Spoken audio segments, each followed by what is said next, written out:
Hi Cancer! Welcome po sa ating channel.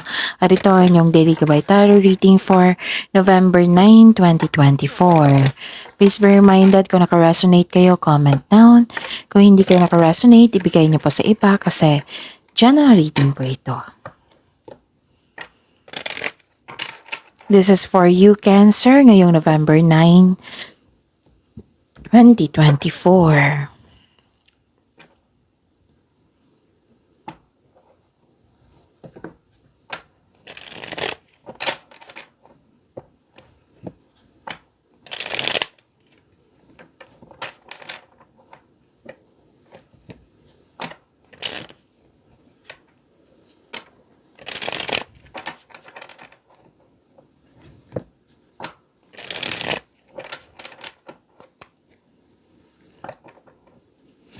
Para po ito sa inyo Cancer ngayong November 9, 2024.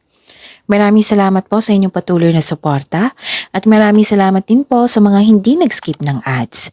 Gamitin ang reading na ito bilang gabay lamang. Sa mga hindi pa nag-subscribe, subscribe na ba kayo? Subscribe na ba kayo at click bell notification para malaman nyo na may bago tayong video. Para sa mga gustong magpa-reading po, may lumabas dyan sa screen nyo ngayon. Panoorin nyo po at sundin ang instruction. Calling the attention sa mga suki ko dito na Cancer, open na po ang inyong monthly gabay tarot reading for November 2024.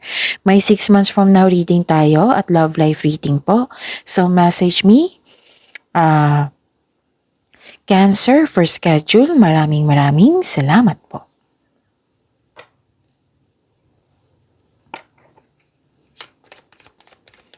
Spirits Guide, mga ganap po para kay Cancer ngayong November 9, 2024. I need 3 cards po.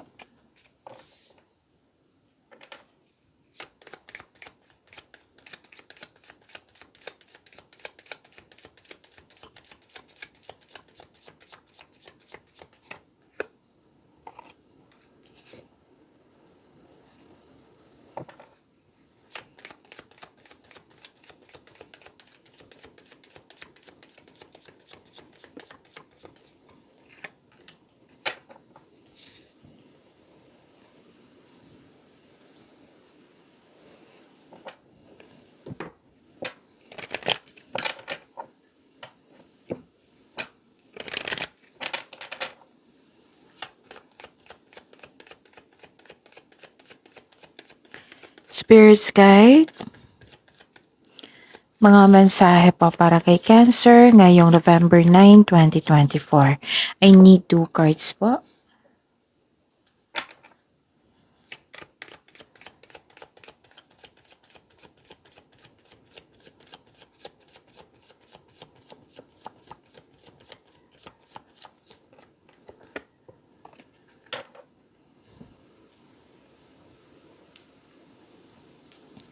Okay.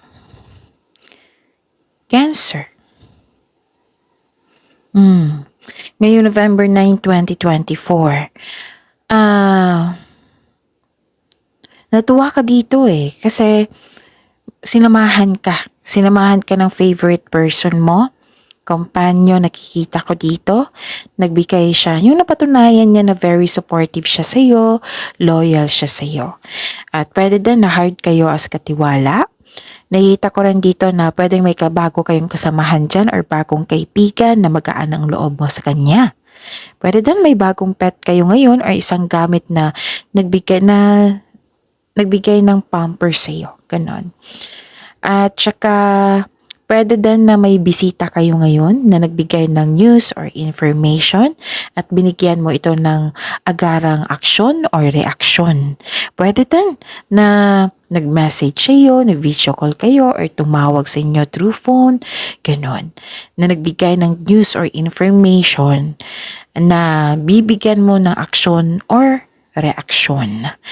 At nakita ko rin dito na may parating na malaking pera na which is expected nyo po ito, Cancer. Pwedeng cheque, pwedeng cash. Nakikita ko rin dito, Cancer, na nalaman mo ang totoong intensyon ng isang tao sa iyo.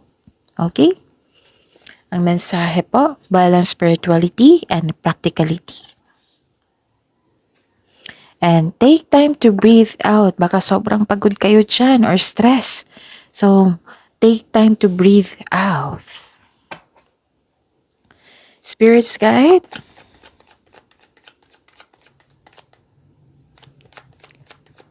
Energy po ni Cancer ngayong November 9, 2024.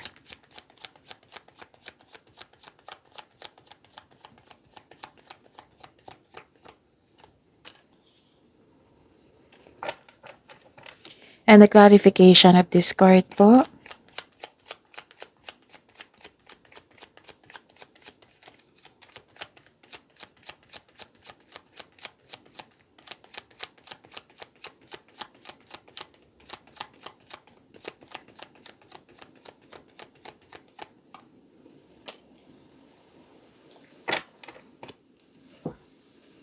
Okay.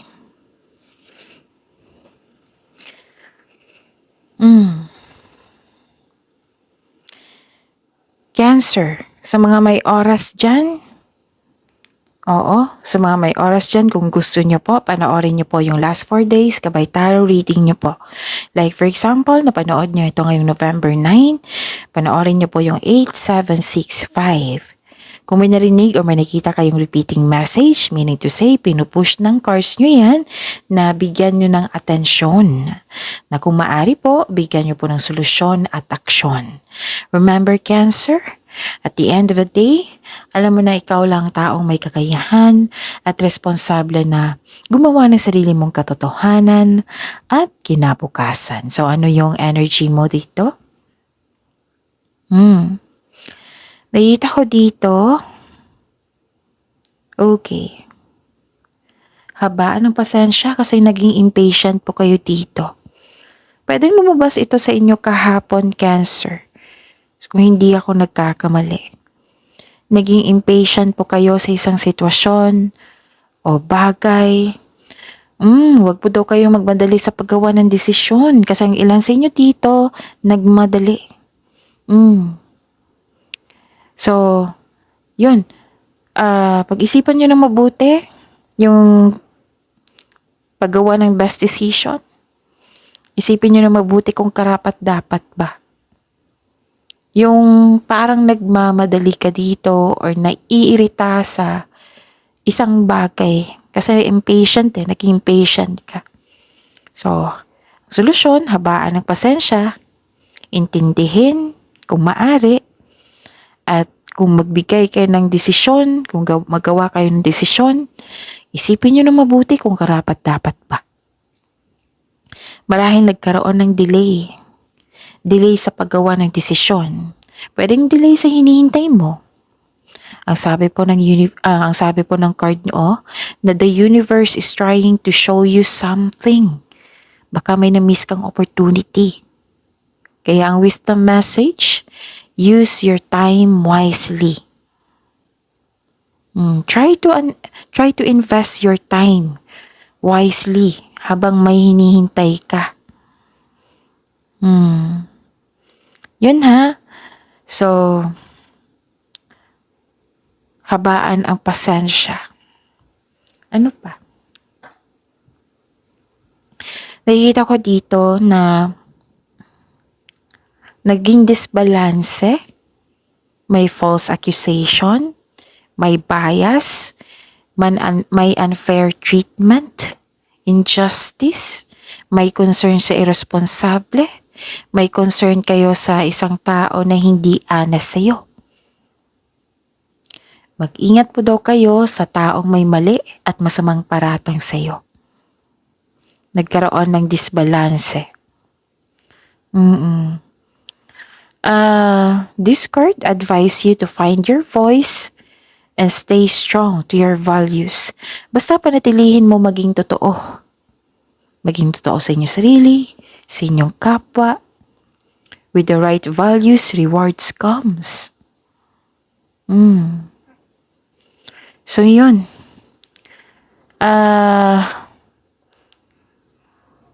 Mag-ingat na lang po kung pwede umiwas kayo sa taong toxic na nagbibigay ng stress sa iyo. Kung disbalance ang pakiramdam mo kasi naging impatient ka, yun nga, yung solusyon rin is habaan ng pasensya. Kaya nga may sabi dito, balanse. 'Di ba? Sabi ko sa inyo kanina, dalawang card na kailangan ng pagbalansa dito. Pagbalanse, balance spirituality and practicality. And ito yung mahalaga din. Take time to breathe out. Okay? So, yun. Spirit's Guide, Career and Money ni Cancer ngayong November 9, 2024.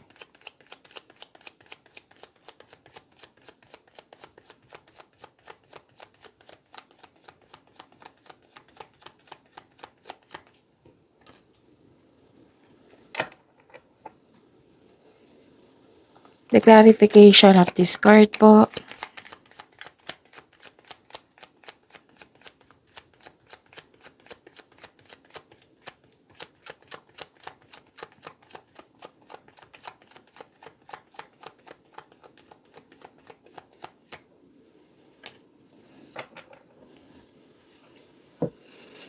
Sa career and money mo, ano ito? Okay. Nakikita ko dito, Cancer, na naging generous kayo. Generous, you're sharing your resources kasi hindi kayo madamot.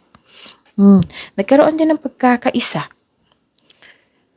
May marireceive ka. Okay, so this is a clarification of your oracle here to tarot cards. Dalawang card na po nagsabi dito na makaka-receive ka ng malaking pera. Rather than return investment po ito. Expected nyo po ito ha. Ito ay parating na nagdudulot ito ng kasiyahan, nagbigay ito ng happiness sa iyo. May promotion din ako nakikita dito. At naging generous din kayo. Like for example, may kasamahan kayo dyan na hindi niya alam kung ano yung dapat gawin sa isang bagay, sa isang sitwasyon. And kayo, alam na alam nyo yung tamang gawin. So, shinare mo sa kapwa mo. That is generosity. Kasi ideas is a blessings from the universe. Shinare mo at naging generous kayo sa inyong kapwa. Okay? Mahilig kayong magbigay. Mahilig nga kayong mag-donate. Mahilig kayong magbigay ng gamit or pre-loved clothes. So, yun. Nakikita ko rin dito na nagkaroon po ng pagkakaisa. You're making memories, pagkakaisa. Actually, may nakita ko dito may customer, kliyente, or may kausap kang bata. Or may tinuturuan kang bata. Pwede din na very supportive yung group of people. Pwede family mo ito. Or co-workers na para mo ring pamilya. Nagbibigay sila ng motivation sa iyo na ang siyang dahilan na magkaroon ka ng focus sa pag-achieve ng goal mo.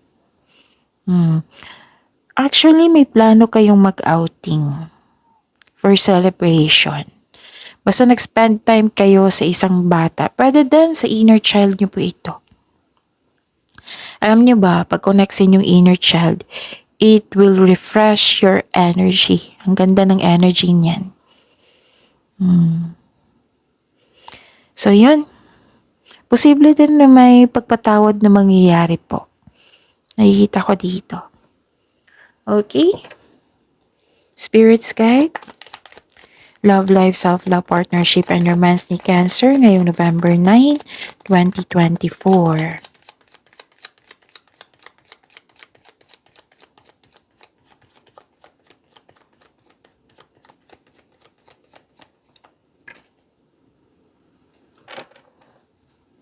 And the clarification of this card po.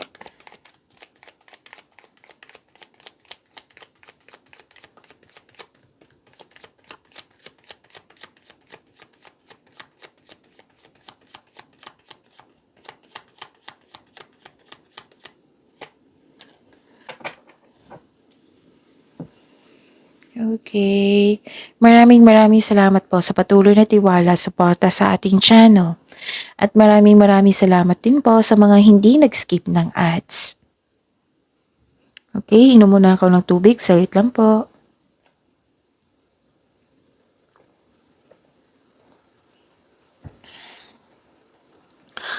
Okay, what is this? Oh. May concern dito sa materialistic na tao or obsessions. Pwede din parang nakatali. Nakatali ka sa isang tao, sa isang sitwasyon. Let me see. Yes. May nakita ako dito na some of you nagkaroon ng toxic connection sa isang tao. Pwedeng hindi kayo nagkipuan. Maaring may ganap na laging lust over love. Or, nagkaroon ng controlling partner. Pwedeng kayo ito or pwede yung partner nyo. Pwede din sa kapwa mo dyan na parati mong kasama na naging controlling siya sa'yo. At saka, pwede din nakatanggap kayo ng complaint or kayo ang nag-complain na walang panahon yung tao sa iyo kasi overwork nakikita ko dito. Pwede din sa paggasta, overspending sa paggasta na may problema kayong ganyan. Pwedeng nagtitiis ka dito sa isang toxic na tao. Okay? Tapos pwede din may concern sa isang bisyo.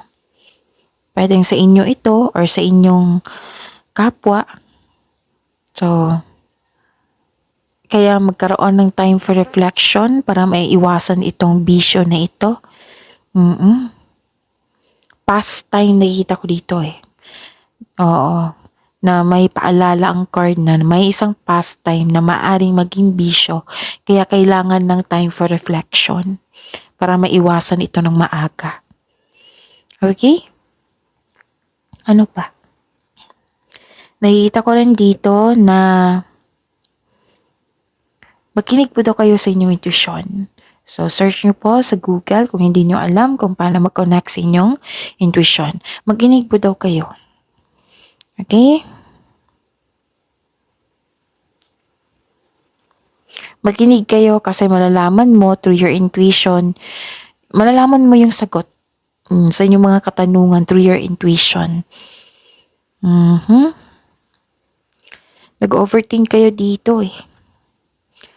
You should stop overthinking or overanalyzing kasi makakadrain yan ng energy. Yung sabi ko kanina sa inyo. At saka, may malalaman kayong sekreto mula sa isang tao. Basta makinig sa inyong intuition kasi may mensahe na kailangan nyong malaman. At sabi ng card niyo po dito, baka naghahanap kayo ng sagot sa inyong mga katanungan, nasa iyo na po daw yung sagot. Kasi binigyan ng wisdom dito eh. Okay? Nagkaroon ng common sense, awareness, kasi nga may nalaman kayo na katotohanan. Pwedeng through your intuition na nagbigay ng clarity, pwedeng sa isang tao na may malaman kayo. Okay? Trust yourself also. Sabi po ng card.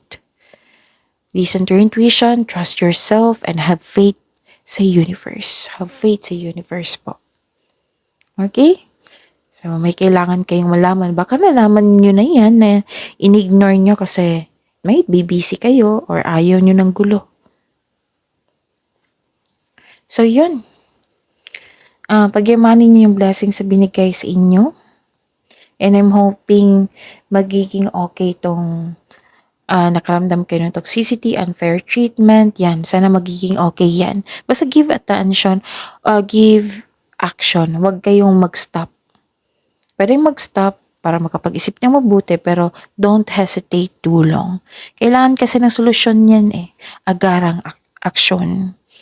Kaya nga may sinabi dito. Pagyamanin nyo yung blessings sa binigay sa inyo ha. Kasi most of you marunong talagang maghawak ng pera. magpahalaga sa career. See you tomorrow.